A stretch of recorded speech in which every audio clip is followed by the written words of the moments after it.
സങ്കീർത്തനങ്ങൾ 55 അധ്യായം 1 മുതൽ 23 വരെയുള്ള തിരുവചനങ്ങൾ.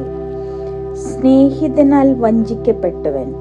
ദൈവമേ, എൻ്റെ പ്രാർത്ഥന കേൾക്കണമേ, എൻ്റെ യാചനകൾ നിരസിക്കരുതേ. എൻ്റെ പ്രാർത്ഥന കേട്ട് എനിക്ക് ഉത്തരമരുളണമേ. കഷ്ടതകൾ എന്നെ അടിപ്പെടുത്തിയിരിക്കുന്നു. ശത്രുവിൻ്റെ അട്ടഹാസത്താലും ദുഷ്ടരുടെ പീഡനത്താലും ഞാൻ പരിഭ്രാന്തരായിരിക്കുന്നു.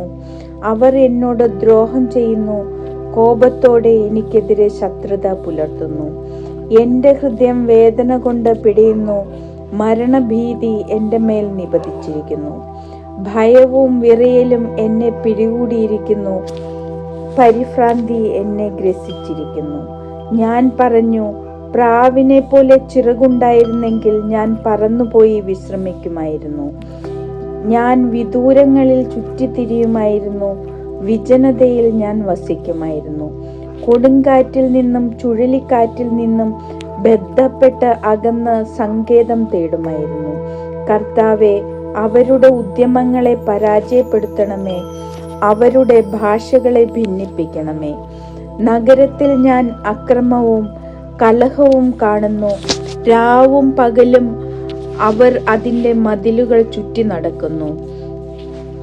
അതിൻ്റെ ഉള്ളിൽ ഉപജാപങ്ങളും കുഴപ്പങ്ങളുമാണ്. അതിൻ്റെ മധ്യേ വിനാശം കുടികൊള്ളുന്നു.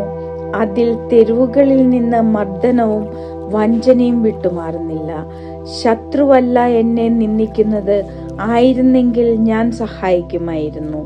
എതിരാളിയല്ല എന്നോട് ധിക്കാരപൂർവ്വം പെരുമാറുന്നത്, ആയിരുന്നെങ്കിൽ ഞാൻ അവനിൽ നിന്ന് മറഞ്ഞിരിക്കുമായിരുന്നു. എന്നാൽ എൻ്റെ സഹചരനും ചങ്ങാതിയും ഉറ്റ സ്നേഹിതനുമായിരുന്ന നീ തന്നെയാണ് അത് ചെയ്തത്. നമ്മൾ ഉള്ളു തുറന്ന് സംസാരിക്കുമായിരുന്നു, നമ്മൾ ഒന്നിച്ച് ദേവാലയത്തിൽ കൂട്ടായ്മ ആചരിക്കുമായിരുന്നു. അവരെ മരണം പിടികൂടട്ടെ, ജീവനോടെ അവർ പാതാളത്തിൽ പതിക്കട്ടെ.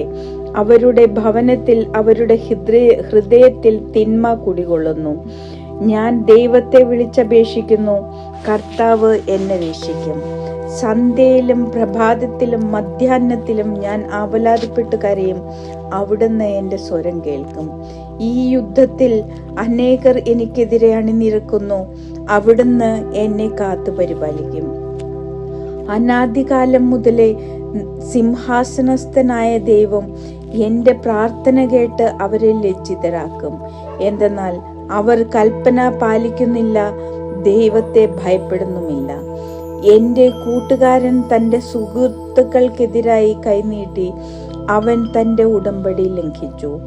അവൻ്റെ സംസാരം വെണ്ണയേക്കാൾ മൃദുലമായിരുന്നു, പക്ഷേ അവൻ്റെ ഹൃദയത്തിലോ പടയൊരുക്കം.